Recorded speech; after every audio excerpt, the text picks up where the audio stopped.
acaban de incorporarse a este foro 5. Estamos aquí revisando el tema de responsabilidad social y universidad desde el punto de vista de la multidisciplinariedad. A continuación, escucharemos a nuestros ponentes. ¿Sí? Tengo el honor de presentar al doctor Jorge David Cortés, de la Vicerrectoría de Extensión y Difusión de la Cultura. ¿Sí?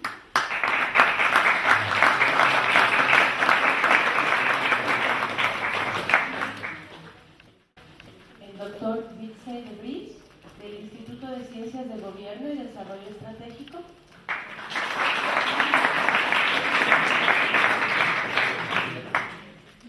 La doctora María Eugenia Martínez de Ita, de la Facultad de Economía, que es la responsable de será nuestra ponente, pero su trabajo está coordinado también con estudiantes de la Maestría en Desarrollo Económico y Cooperación Internacional.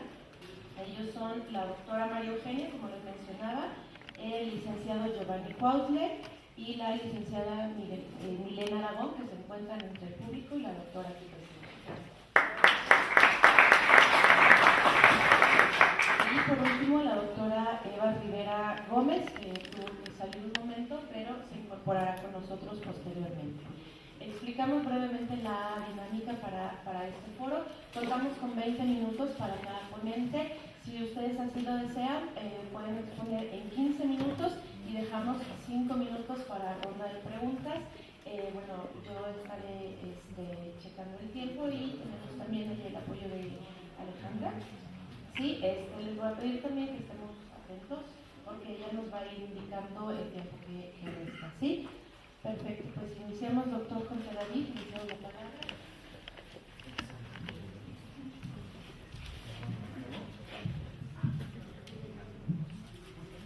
Gracias, muy buenos días a todos. Me da mucho gusto estar en este espacio, particularmente en esta mesa, con mis compañeros doctores universitarios, miembros del Sistema Nacional de Investigadores. Quisiera compartirles a todos ustedes un trabajo que venimos realizando precisamente en la Vicerrectoría de Extensión y Difusión de la Cultura desde hace algunas semanas. Como ustedes lo saben, se llevaron a cabo cambios en esa área y nos han encargado dirigir esos espacios con un equipo significativo, importante. Entonces nos dimos a la tarea, antes de todo, nos dimos a la tarea de hacer un pequeño diagnóstico, ni tan pequeño, un estudio sumamente interesante sobre las prácticas culturales que tiene la comunidad universitaria. Es un trabajo muy complejo donde participamos gente del Instituto de Ciencias de Gobierno, gente de la propia Vicerrectoría. Dentro del Instituto de Ciencias de Gobierno se encuentra el CISO, que es el Centro de Investigaciones sobre Opinión Pública, es el centro que se dedica a hacer las encuestas, es más conocido por las encuestas políticas, pero es un centro que tiene una enorme cantidad de áreas de oportunidades de estudios. Entonces trabajamos con ellos en términos de las metodologías para poder levantar esta encuesta, de tal manera que es un trabajo sumamente completo, es un trabajo que tiene un margen de error de no más del 3%, hicimos una amplia consulta, una encuesta muy grande, no solo en los campos regionales, sino también aquí, por supuesto, en la ciudad, en CU, en el centro, de las distintas unidades académicas y a los diferentes actores que forman parte de la comunidad universitaria, como fueron los docentes, el personal no académico, que es el personal administrativo, y por supuesto los estudiantes. Este estudio aún no se ha dado a conocer, así es que ustedes tienen el gusto o la desdicha, no sé, ustedes verán los datos, ¿no? Ustedes decidirán, de conocerlo. Es un estudio que en lo particular no me sorprende mucho porque tenemos referencias de otros estudios que hicimos en el CISO 3 años sobre prácticas de lectura, hábitos de lectura, y nos salían datos verdaderamente desagradables y desencantadores, ¿no? Así es que ya se imaginarán lo que sale también en un estudio como este. Entonces, los primeros datos que les vamos a mostrar, que les vamos a compartir, trataré de no leer, que preferiría que ustedes fueran viendo las diapositivas. Voy a hacer la prueba a ver si se mueve. Sí se movió. Entonces, lo primero que voy a tratar de hacer es mostrarles un estudio muy interesante, datos muy concretos sobre un trabajo similar que hizo el CONACULTA, el Consejo Nacional para la Cultura y las Artes, en el 2010. No seguimos su metodología, pero sí algunos elementos de preguntas similares a estas, que son comunes y de alguna manera ustedes los verán aquí. Entonces, mostraremos esos datos y mostraremos los datos del CISO, ¿vale? Bueno, a continuación vienen algunas referencias de datos muy específicos que nos encontramos en esta encuesta. Algo que no les dije es que este documento se llama Diagnóstico sobre los consumos culturales en Puebla y la UAP. No quisimos ser tan específicos, quisimos abrirlo y solo tomamos algunos de estos hábitos o de estas prácticas culturales, tanto en Puebla como en la universidad. Y con eso ustedes tendrán una referencia general sobre la situación en ciertos temas, particularmente temas muy conocidos en las prácticas culturales. Entonces, bueno, por ejemplo, tomamos como referencia algunos datos. Voy a tener que estar volteando un poquito. En los últimos 3 meses, por ejemplo, este primer dato, en los últimos 3 meses, el 80% de los encuestados no asistió al cine. Eso lo dice CONACULTA en el año 2000. El 15% de los que no van al cine no tienen tiempo ni dinero, para acudir a una función. Es un dato significativo, ¿no? El 20%, los voy a tratar de estar leyendo para no estar señalando, el 20% que sí fue al cine, menos del 7% vieron una película mexicana. Casi el 90% de los que van al cine prefieren una película de acción y de ciencia ficción. Esta es una encuesta que se aplicó a todo el estado de Puebla. No piensen que estos datos son tan distintos en relación con los datos de la universidad. Ahorita los vamos a ver. Y por eso es que les digo que de repente los datos no son tan agradables. Me brinco al siguiente espacio, por ejemplo. Casi el 25% de los encuestados no van al cine porque queda muy lejos de su casa o de su trabajo. Menos del 8% de los encuestados les gustaría aprender algo relacionado con el cine. ¿Qué tratamos de ver en eso? Bueno, tratamos primero de preguntar, lo hicimos también para lo de la UAP, lo veremos a continuación, de ciertas prácticas que son muy comunes, prácticas que pudiéramos considerar como con ciertos hábitos comunes en la gente, qué comportamiento tienen en relación con ellos, ¿no? En relación también a todo el estado de Puebla. Bueno, la que sigue, en relación a la danza, encontramos, por ejemplo, en esa encuesta de CONACULTA, que en el último año la mitad de los encuestados no ha presenciado una función de danza, en general en el estado. O sea, 5 de cada 10, por decirlo así, nunca ha asistido a una función de danza. Más del 80% de los que acudieron a una función de danza no pagaron por ello. Es decir, si lograron asistir a eso fue principalmente porque los invitaron o porque era gratis o porque les dijeron que fuera. Otro dato que está aquí abajo, por ejemplo, el 80% decide ir o no a la función dependiendo del tipo de danza. La mayoría de las personas que encuestamos en la universidad definitivamente no tiene un abanico, un conocimiento, una educación cultural sobre, por ejemplo, estas prácticas de la danza. Vamos alrededor de la música. Ahí está, el tema de la música, ¿no? Me parece que la música, como una práctica cultural, me parece que es una práctica que realizamos todos, o casi todos de manera frecuente, ¿no? ¿Qué dice esa encuesta de Conaculta? Dice, en el último año, el 50% de los encuestados asistió a un concierto.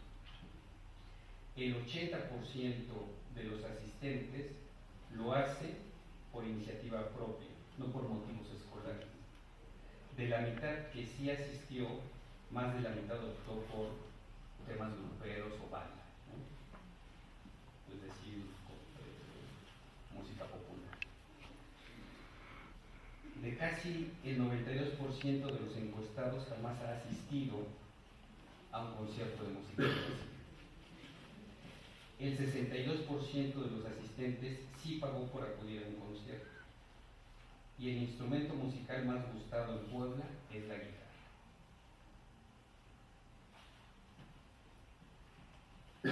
Vamos rápido al tema del teatro. En relación con el teatro, acaba de haber un festival aquí en Puebla. El 27% de los poblanos apenas acudió a una función de teatro, es decir, poco menos, para decirlo de manera muy concreta para ustedes, para que lo entendamos, de cada 100, menos de 30 han asistido a una obra de teatro. De cada 100 personas que les preguntamos, o que les preguntó con la Junta en este caso, el 70% de los asistentes sí ha pagado por una función de teatro. El 97% de los encuestados no tiene interés en aprender algo acerca del teatro. En los menores de edad, el 71% quiere estudiar actuación. En relación con la lectura, son solo datos estos.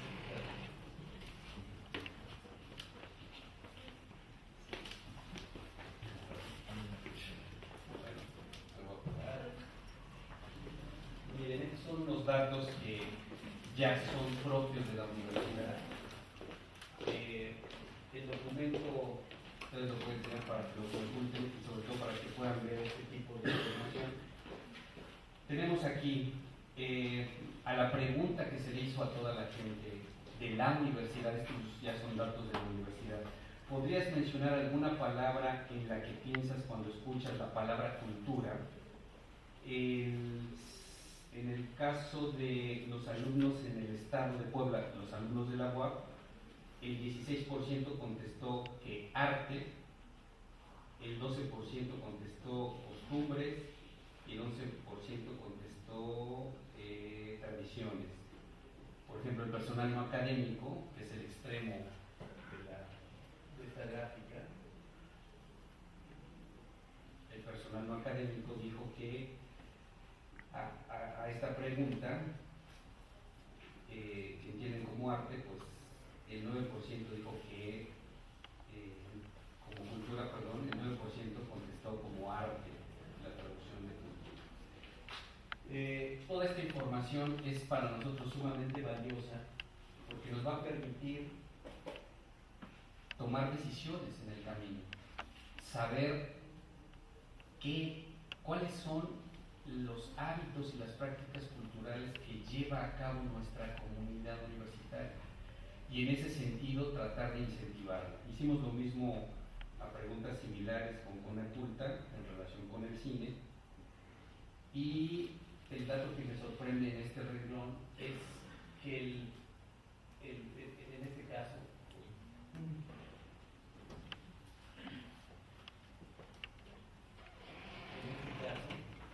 que son estudiantes de toda la UAP, en el último año has ido al cine en la UAP y el 62% nos contestó que no. Tenemos 2 salas de cine en la universidad, aparte hay cineclubs en distintas facultades y eso significa significa que tal vez tenemos un problema de difusión de nuestros propios espacios culturales, porque se lleva a cabo, por ejemplo, la cartelera de la Cineteca Nacional. Es decir, tenemos cine de arte, tenemos cine también comercial. En esos espacios, los más representativos que serían los del complejo cultural, y 6 de cada 10 jóvenes que les preguntamos, 6 de cada 10, ellos dicen que no han asistido al cine dentro de la universidad cuando tenemos salas de cine dentro de la misma institución. Por eso, toda esta información para nosotros es sumamente valiosa, porque nos va a permitir tomar decisiones en términos de la orientación, de los programas a seguir, de lo que ustedes desean, de lo que ustedes quieren desarrollar dentro de su propia actividad como estudiantes. Muy rápido, porque ya tengo solo 2 minutos. Aquí está un ejemplo de variedad artístico, que también son datos en relación con la universidad. Poco más del 78%, de los estudiantes nunca ha asistido, o de los encuestados, nunca ha asistido a un evento relacionado con ballet artístico, cuando en el complejo cultural tenemos una actividad intensa en relación a la danza y a las actividades de ballet. Nuevamente, aquí la pregunta es, ¿qué significa esto? ¿Significa que no están interesados los estudiantes? No lo sé, no creo.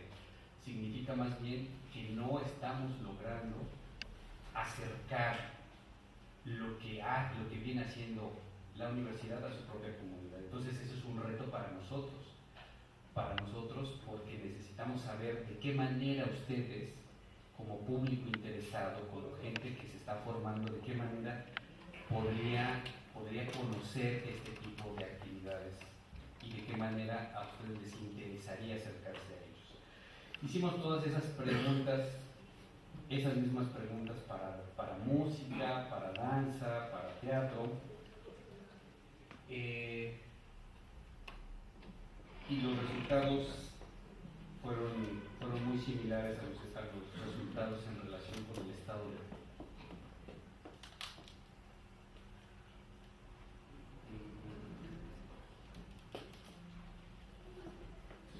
Solo me quedo ya para cerrar, solo me quedo con estos datos que tienen que ver un poco más con la lectura. Aquí sí voy a tratar de hacer referencia muy concreta a la propia gráfica. A la pregunta siguiente, en los últimos 12 meses, ¿cuántos libros has leído que no estén relacionados con tu escuela? La respuesta de nuestros estudiantes de la UAP fue ninguno el 6%, 1 el 16, el 18%, 2 el 20% y 3 el 14%, y de ahí para abajo. En el caso de los alumnos en la ciudad de Puebla, ninguno fue el 5%, 1 fue el 17% y 2 el 20%. ¿Qué? Traduzcamos esto. ¿Qué significa? Si nuestros estudiantes tienen una actividad académica, pues seguramente tienen hábitos de lectura. Ahora, en paralelo a esos hábitos que van desarrollando por su propia actividad académica, en paralelo, ustedes mismos fomentan o la institución les fomenta este tipo de actividades. Parece que sí, al menos los estudiantes de la universidad, a diferencia de los habitantes de Puebla, parece que sí leen otros libros distintos a lo que tendrían que leer como estudiantes. Y finalmente, me pasó casi ya la última, a esta gráfica, que no se distingue mucho. Preguntamos, en los últimos años, aproximadamente, ¿cuántas veces has ido a una librería para comprar títulos que no sean para tu escuela? Los estudiantes de la UAP de todo el estado contestaron el 27%, casi el 27% ninguna, es decir, casi 3 de cada 10 ninguna vez ha ido a visitar una librería, siendo estudiantes de la universidad, es decir, gente que se ha formado, gente que se está formando. El 21% al menos una vez, el 19% al menos 2 veces. Ahora, alumnos de la UAP en la ciudad de Puebla, solo el 26%, es decir, ni siquiera 3 de cada 10, o más bien 3 de cada 10, no ha asistido, siendo estudiante de la universidad, no ha asistido a una librería.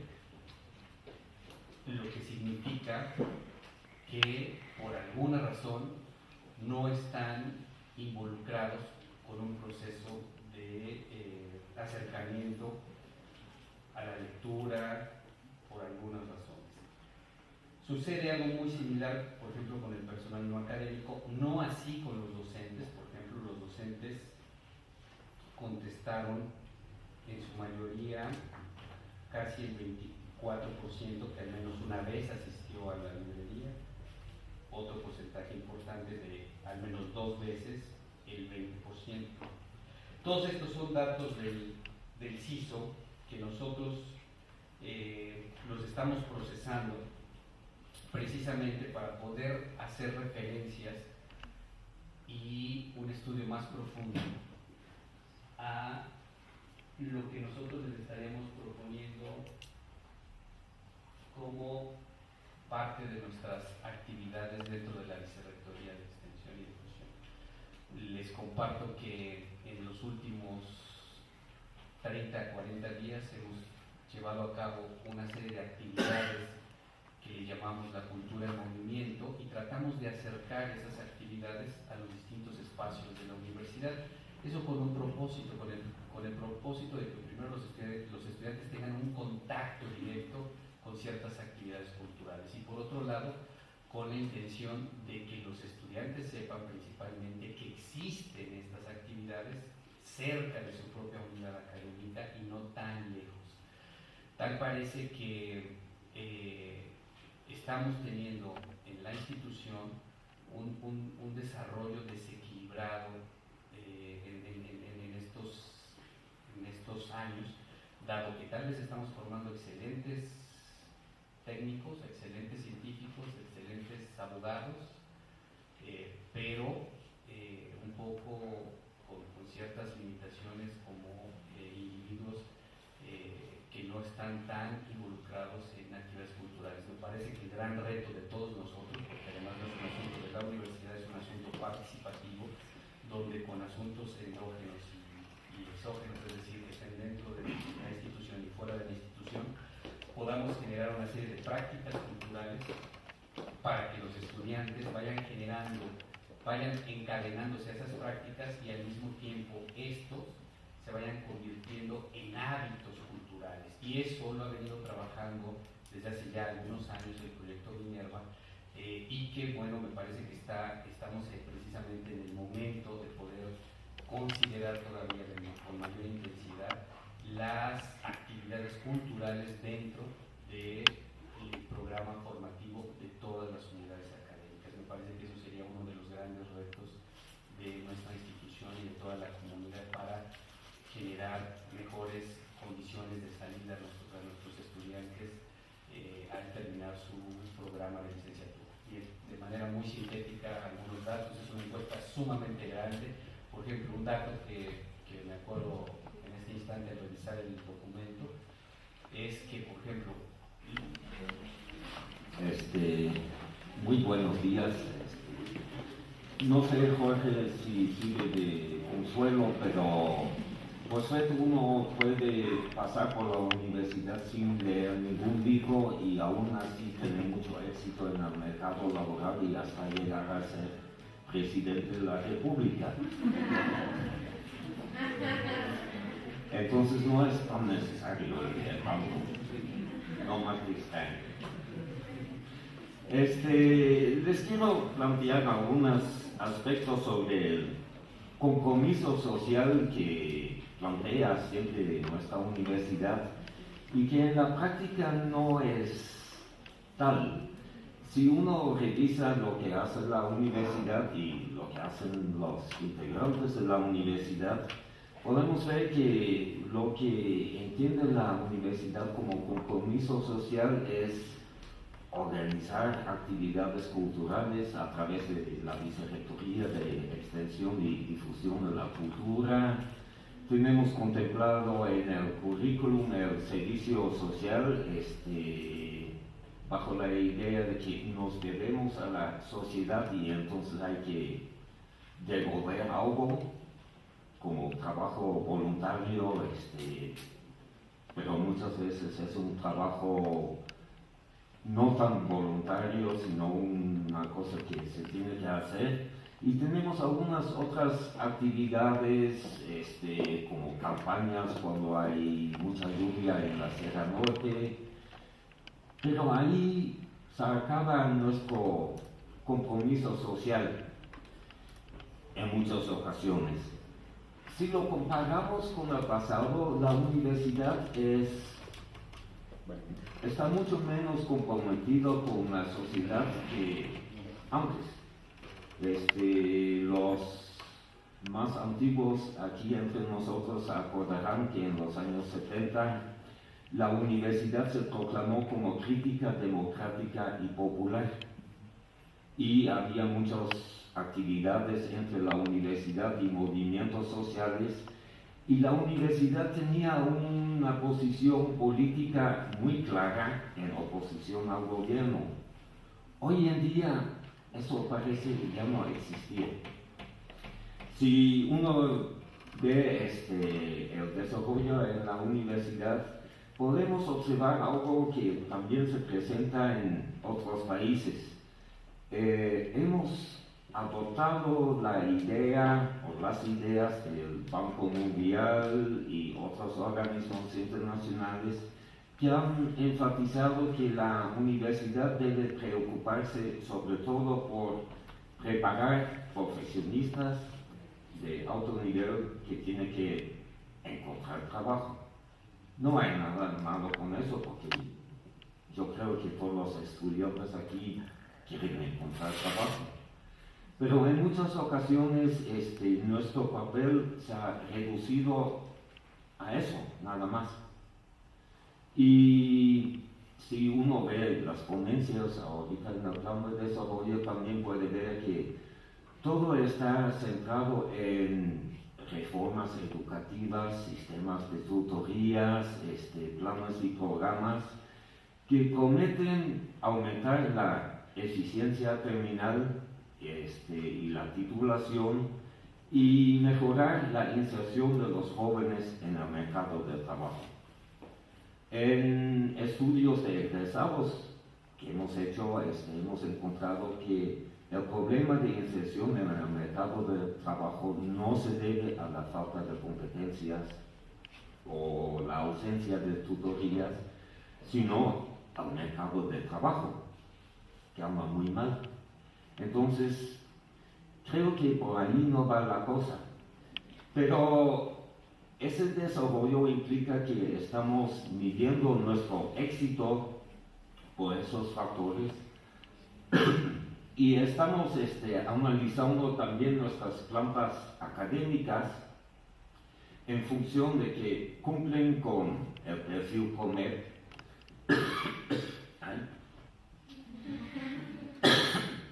Es por el perfil PROMED. Me da tos. Y su producción científica y cosas por el estilo. Y si uno revisa el PIFI, el perfil PROMED y cosas por el estilo, nunca aparecen actividades culturales o actividades políticas o actividades sociales. Hemos convertido en la universidad así en una máquina que produce egresados y que produce artículos, pero es un actor totalmente apolítico. Eso no solamente sucede aquí en México, sino en otros países, pero debe llamar la atención que el año pasado en los Estados Unidos, que es un país sumamente capitalista. La organización de universidades allá, un tipo de ANUYES, presentó un informe que se llama A Crucible Moment, un momento de encrucijada, donde señala que las universidades deben recuperar su función de formar ciudadanos con valores. Y ese informe fue presentado en la Casa Blanca por el presidente Obama. Eso contrasta con el presidente Peña Nieto, que confesó no haber leído ningún libro. Y ha llevado a varias adecuaciones en los planes y programas en las universidades y también en los tabuladores, por ejemplo, para el personal académico, donde se puede incluir actividades sociales y culturales como cosas que, bueno, a lo mejor no generan puntos, pero se toman en cuenta.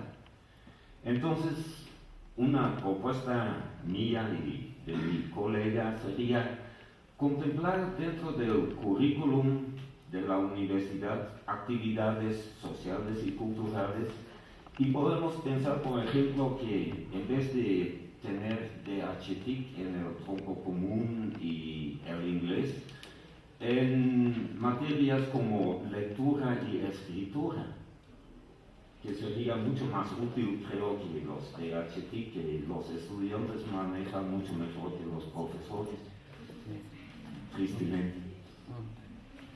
Y también incluir en el tabulador universitario para los puntajes proyectos de compromiso social, trabajar con organizaciones no gubernamentales, también cambiar el servicio social, donde se podría hacer el servicio social en un ámbito cultural o en solidaridad con movimientos sociales, y así también se tomaría en cuenta. Entonces, eso en resumen es nuestra propuesta, incluir el compromiso social en las actividades de la universidad. Gracias.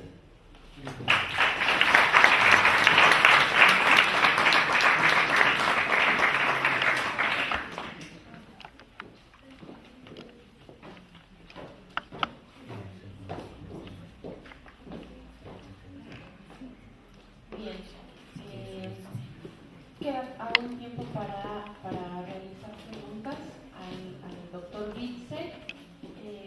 ¿Alguien alguna pregunta? Tenemos, bueno, el formato de hoja de preguntas, ¿sí? Para que mientras esté el ponente, ustedes pueden solicitar el formato si les surge alguna duda y las vamos revisando, ¿sí? Bueno, ¿alguna pregunta para el doctor Bitze?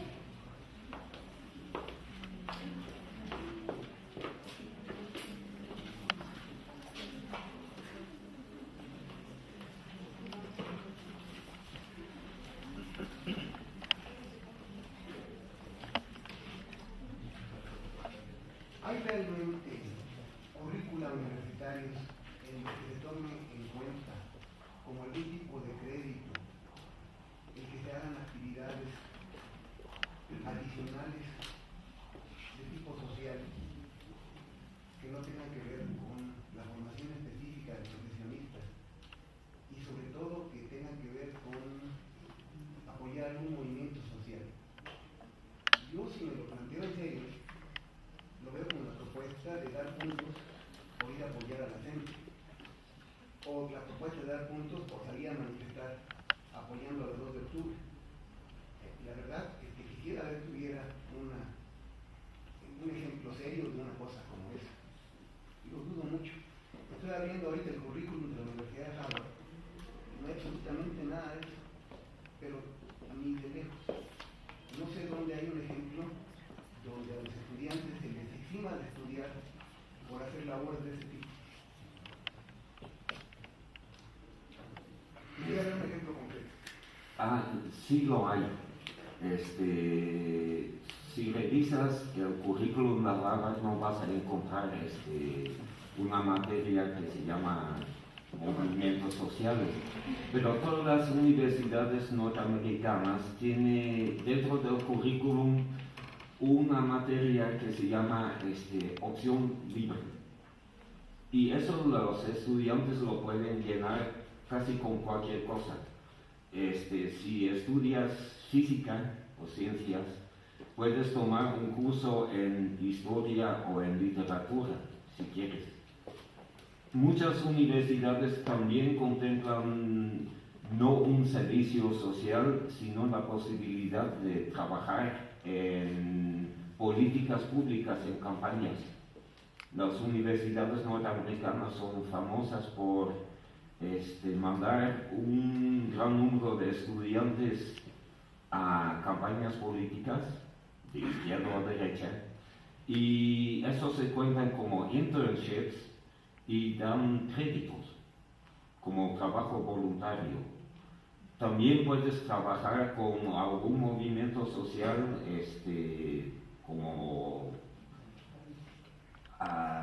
Amnesty International durante un año o 6 meses y te dan créditos para eso.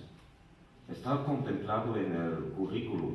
Igualmente en Europa está contemplado dentro del currículum hacer un servicio como práctica profesional, pero puede ser con una organización no gubernamental, no oficial, cualquier cosa. Sí está contemplado en muchas ocasiones. Aquí en México no, pero en otros países sí. La doctora María Eugenia quiere hacer un comentario también al respecto. Bien, ante la presentación que hicieron los doctores anteriormente y la pregunta que hace el doctor también, me parece que uno no puede quedarse sin emitir una inquietud. Yo creo, bueno, yo quisiera aprender 2 cosas. Primero, me parece que es importante que tengamos en cuenta que una cosa es Harvard y otra cosa es la UAP, ¿sí? Yo creo que tenemos que contextualizarnos. Yo no sé si en Harvard haya una materia o haya una evaluación, pero y creo que no hay ya una 28 de octubre, no hay una serie, pero sí hay otros movimientos. Y acá nosotros, por nuestra particularidad, por nuestra especificidad, pues tenemos estos movimientos. Yo quiero comentarles que en la Facultad de Economía tenemos una maestría en Desarrollo Económico y Cooperación Internacional.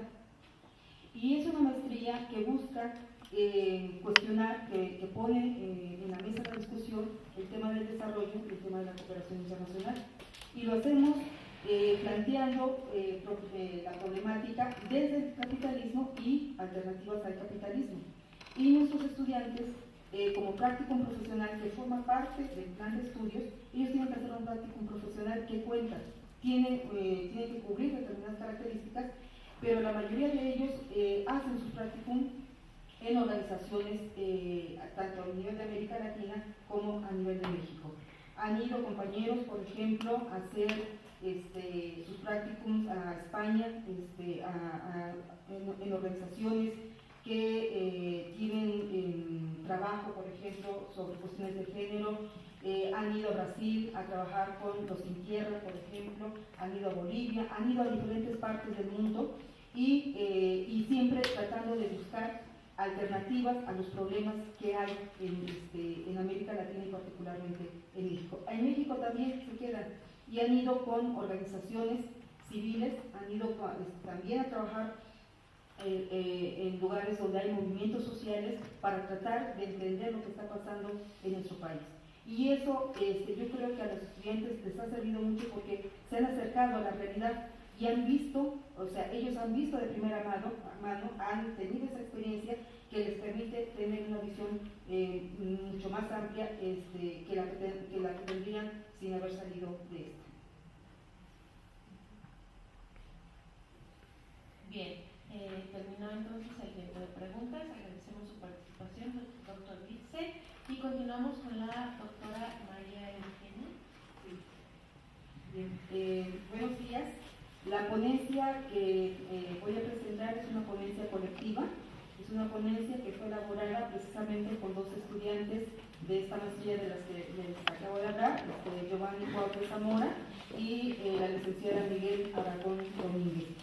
La ponencia que nosotros planteamos se llama La perspectiva de género en la universidad. Hicimos una presentación, pero yo les pido me permitan mejor plantearlo porque son 7 puntos lo que nosotros queremos plantear en el tiempo que tenemos. Y bueno, en ese sentido, comentar que también lo que nosotros trabajamos acá, además de que hemos reflexionado en los cursos, hay un curso en la maestría que se llama Género y Desarrollo, también tiene que ver con el trabajo de nuestro cuerpo académico que se llama Trabajo y Conocimiento en el Desarrollo Latinoamericano desde la crítica de la economía política.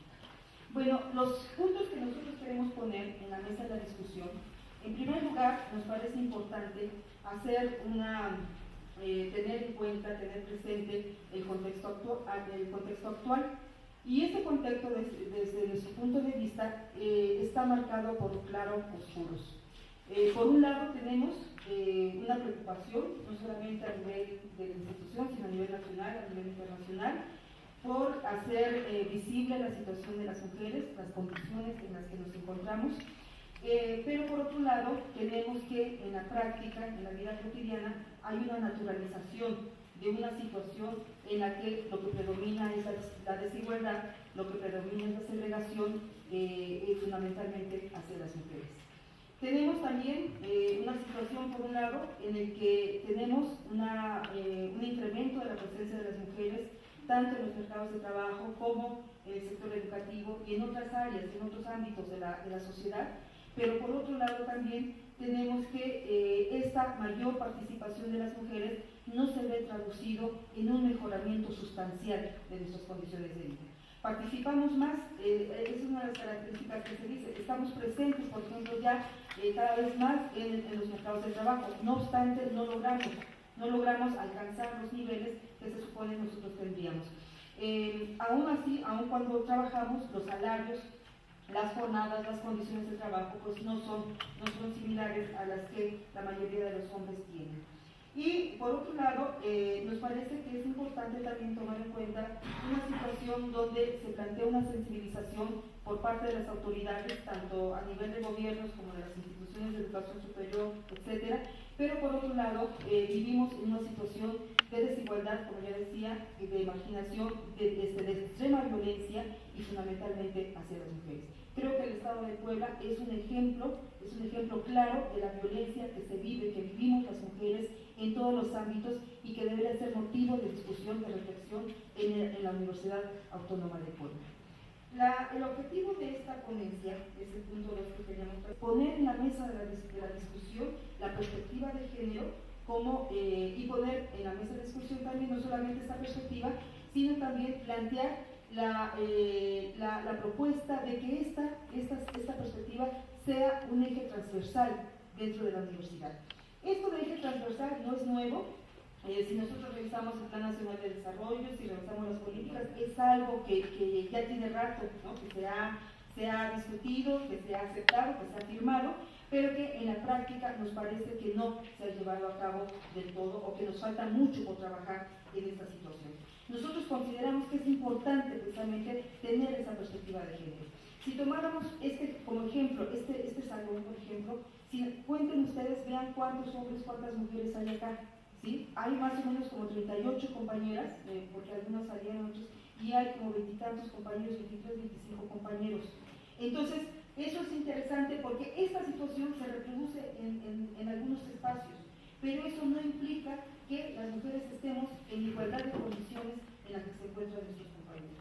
Entonces, lo que nosotros proponemos es que esta perspectiva sea considerada en el plan de desarrollo, sea discutida, y no solamente sea en términos formales, sino que se abran foros en las que nosotros podamos dialogar, en las que podamos discutir e incluso podamos aprender cuál es la situación, en qué consiste esta situación de la perspectiva de género, porque en nuestra universidad, incluso con el rector anterior, esta universidad estuvo certificada. Había un certificado en la página principal de la universidad, aparecía certificación con perspectiva de género. Sin embargo, si nosotros revisamos, por ejemplo, las políticas laborales, las políticas académicas, etcétera, pues vamos a encontrar que esa certificación pues realmente no tenía un sustento que permitiera decir que efectivamente la realidad concordaba con el discurso. ¿Por qué es importante desde nuestro punto de vista la perspectiva de género? Bueno, porque vivimos, además de que vivimos en una sociedad capitalista, también vivimos en una sociedad patriarcal. Y los valores, los conocimientos, ¿sí?, toda esta cultura patriarcal se enseña, se reproduce. Y en la universidad también se ve esa situación. Y nosotros lo que creemos es que es importante que, por un lado, pongamos esto en la mesa de la discusión y veamos hasta dónde podemos transformar esta situación.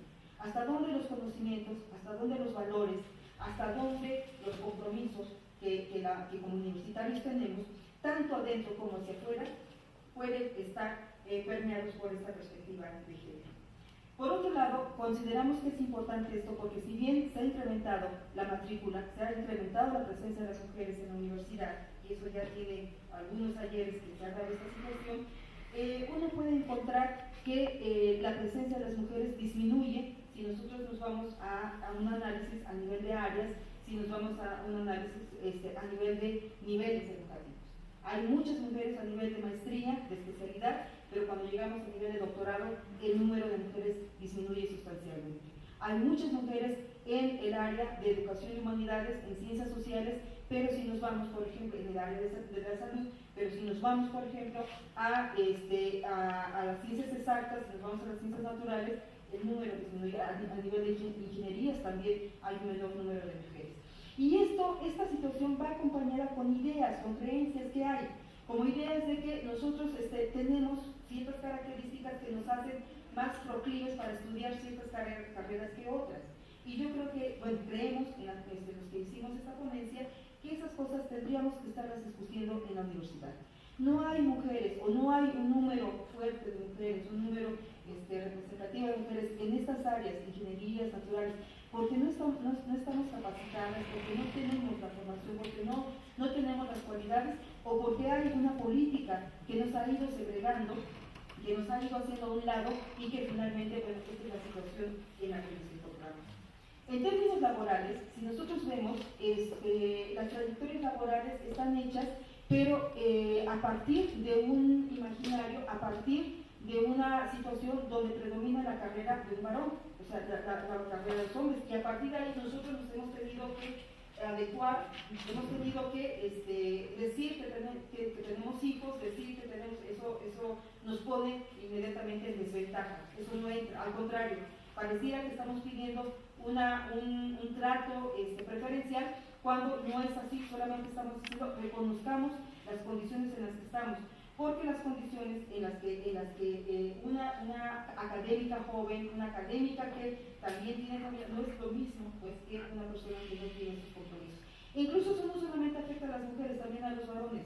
Tenemos compañeros, por ejemplo, en la Facultad de Economía, que afortunadamente han asumido compromisos a nivel del ámbito privado y que tienen que ir por los hijos, que tienen que ir a ciertas cosas y si se aplican, si se ponen horarios, si se ponen actividades en esos horarios, pues sencillamente lo que estamos haciendo es que ponemos en una tensión precisamente lo público y lo privado.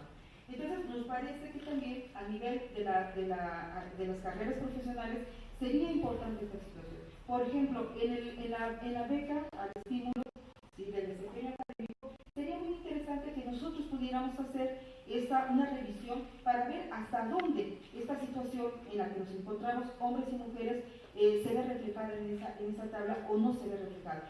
Y vuelvo a insistir, no es que estemos pidiendo trato preferencial a las mujeres, no se trata de eso. Se trata de que reconozcamos las condiciones en las que estamos y que a partir de ahí se diseñen políticas que permitan un desempeño en el que podamos de alguna manera estar en condiciones de mayor equilibrio, en condiciones en las que nos permitan estar presentes. A nivel mundial, a nivel de América Latina, a nivel de México, se han firmado una serie de propuestas que plantean discutir precisamente el tema de información con perspectiva de género. Entonces, hay elementos, pero una cosa es lo que se firma, una cosa es lo que se dice en el discurso, pero otra cosa es lo que en la realidad nosotros tenemos. Y consideramos que pues, es muy importante que nosotros retomemos esta situación. Finalmente, nosotros quisiéramos insistir en los lineamientos que proponemos en esta ponencia. Nosotros consideramos que es importante hacer un diagnóstico del quehacer universitario con esta perspectiva. Esto implica no solamente hacer una diferenciación entre hombres y mujeres, porque muchos piensan, eso es indispensable, porque si no tenemos información, si la información viene muy agregada, pues entonces sencillamente no hay posibilidad de hacer un análisis. Pero el decir cuántos hombres y cuántas mujeres no es suficiente. Es necesario, pero no suficiente. Aún así, necesitamos hacer un diagnóstico en el que nosotros veamos en qué situaciones se realizan las actividades cotidianas dentro de la Universidad Autónoma de Puebla. Consideramos también que es importante hacer una recuperación de las experiencias que hay en nuestra universidad en este campo de la perspectiva de género. Yo les comentaba que la universidad, no sé si todavía siga certificada, pero hubo un tiempo, en la década de los 70, el sindicato de la universidad, el SUNTUAP, planteó una discusión para incorporar la perspectiva de género.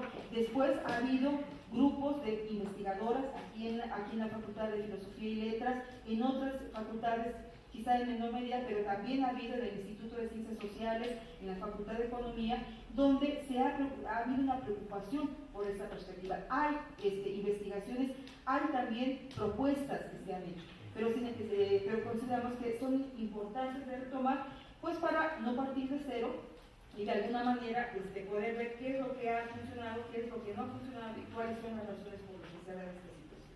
Y finalmente, lo que nosotros proponemos es que generar una cultura dentro de la universidad, eso está en chino, lo sabemos, ¿no? Porque eso de plantear la cultura, si estábamos viendo estos datos, ¿no? En términos de lecturas, en términos de la asistencia, etc. Sabemos que es una situación compleja, pero que hay que entrarle. Y en este sentido, lo que nosotros proponemos es que en la universidad se debe de generar una cultura con perspectiva de género que no solamente sea que permee al interior de la universidad, sino que también nuestros estudiantes y nuestras estudiantes también salgan con esa perspectiva. Y que los que participamos acá, profesores, trabajadores no académicos, estudiantes, etcétera, también tengamos esa perspectiva. Si nosotros logramos cambiar un poquito esta situación, creo que habremos hecho mucho a nivel de la sociedad. ¿Por qué? Porque estamos en una sociedad profundamente machista, estamos en una sociedad patriarcal que es necesario poner en la mesa de la discusión, y la universidad tiene que plantear una alternativa, tiene que plantear una posición a esto. Gracias.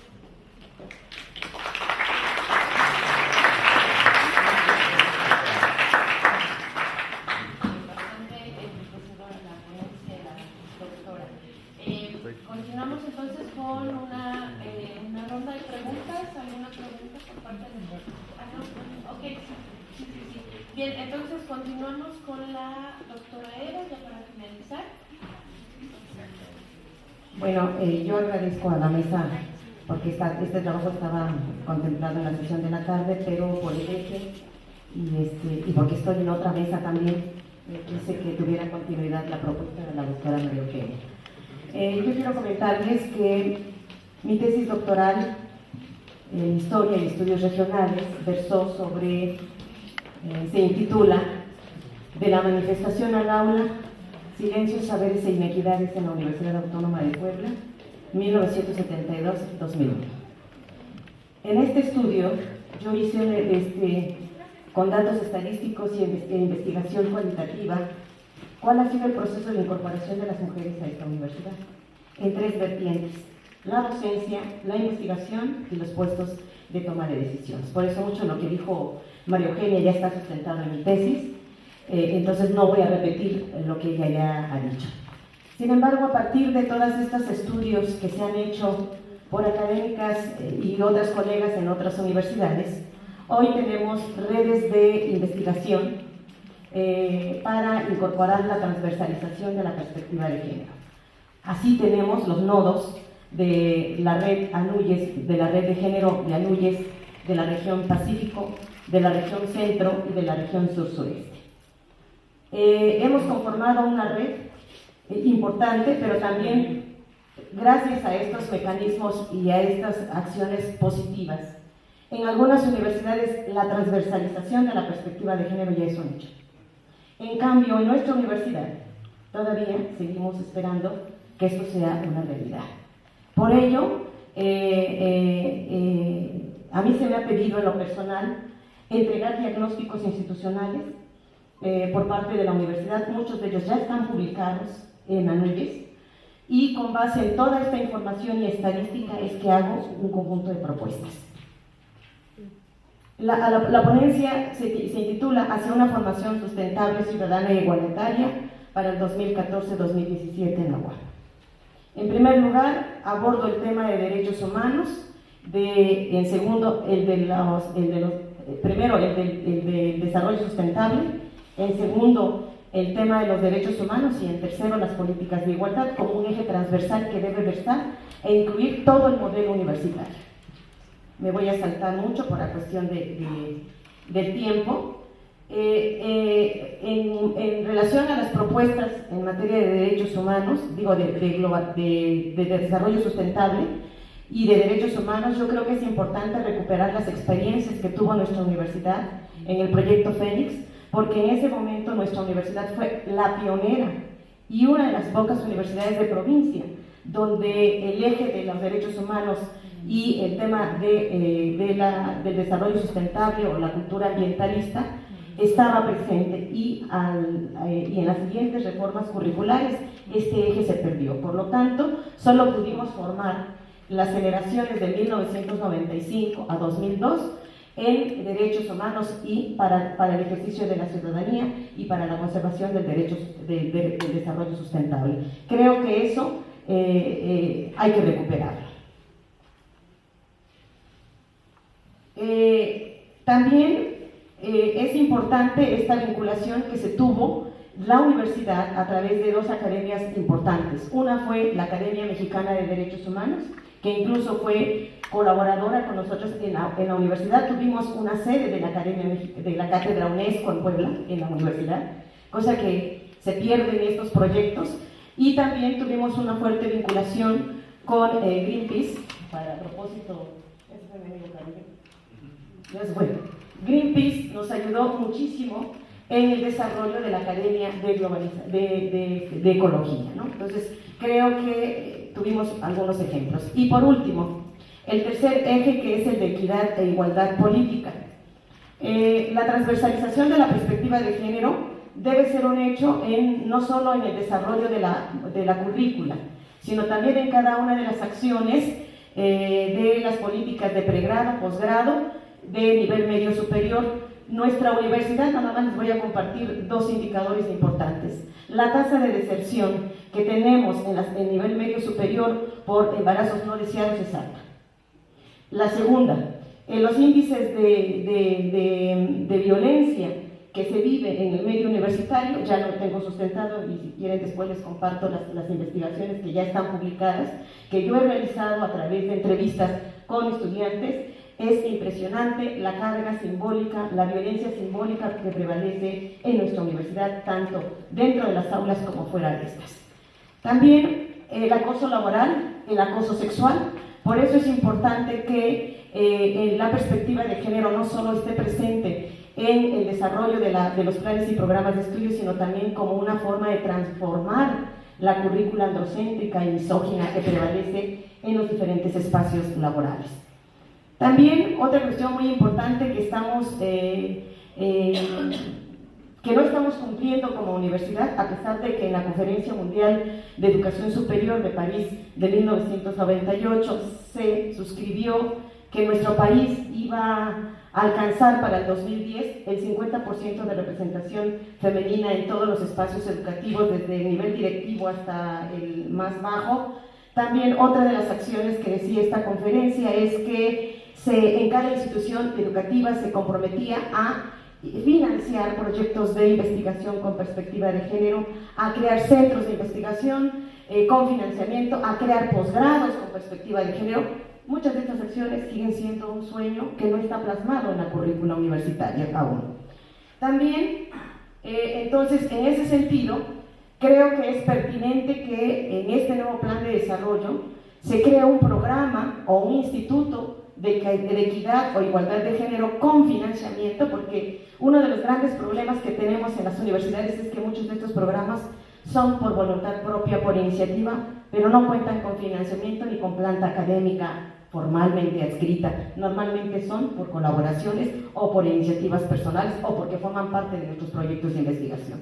En ese sentido, se requiere de personal académico de alto nivel e infraestructura propia que desarrolle la investigación, docencia y extensión y vinculación al interior de la universidad como primera tarea prioritaria y al exterior de la universidad para contribuir a estos estudios. Por ejemplo, es impresionante ver cómo los comités municipales de equidad de género no cuentan con una asesoría cuando aquí hay personal capacitado que puede desarrollar este proceso de vinculación. Es impresionante que somos una universidad pionera en los estudios feministas y no tengamos una especialidad ni un posgrado de estudios de género, cuando en otras universidades ya lo está. También necesitamos programas de sensibilización de la perspectiva de género para transformar la cultura misógina y androcéntrica predominante en el conocimiento científico. Es común ver que cuando se presentan proyectos de investigación que abordan estas temáticas, desde los templos y desde las comisiones del saber, estos temas son subvalorados. También necesitamos de campañas permanentes para promover la cultura de la equidad y la democracia paritaria en todos los espacios de toma de decisiones, desde el máximo órgano que es el Consejo Universitario, pasando por los consejos de unidad hasta la administración central. También requerimos del uso de un lenguaje incluyente y tolerante en la imagen institucional y de comunicación. Es interesante ver cómo se maneja y se abusa del uso corporal de la imagen femenina en la imagen corporativa institucional. La denuncia de los actos discriminatorios contra las mujeres, desde los de orden laboral hasta los de acoso laboral. Muchas veces las mujeres universitarias, desde las administrativas, pasando por las estudiantes hasta las académicas, somos confinadas cuando vivimos de acoso laboral o de hostigamiento laboral, ir a derechos universitarios y simplemente no hay ninguna sanción, ninguna atención para atender todos estos casos de violencia en sus diferentes manifestaciones. Por lo tanto, esta dependencia de derechos universitarios tiene que cambiar también sus formas de atención, porque solo queda en recomendación. Sin embargo, la cultura misógina y la violencia hacia las mujeres sigue presente. También requerimos de una promoción de programas y becas para que más alumnas ingresen a las áreas de conocimiento consideradas como masculinas. Es impresionante ver cómo en el área de física, de ingenierías, sigue predominando la exclusión, y no es porque las mujeres no tengan capacidades, sino porque no se ha permeado o no se ha elaborado una cultura de inclusión para que más jóvenes ingresen a estas carreras. También necesitamos garantizar la conclusión de los estudios tanto de pregrado como de posgrado. Por ello, requerimos que nuestra institución acoja las convocatorias de CONACYT para promover las becas a madres solteras, y con esto estamos contribuyendo a que las mujeres paran más o tengan más hijos, sino para garantizar la eficiencia terminal tanto de bachillerato como de pregrado y de posgrado. Creo que hay muchas acciones a nivel nacional que nuestra universidad aún no las recupera y no las incorpora como parte de sus políticas de desarrollo. Gracias.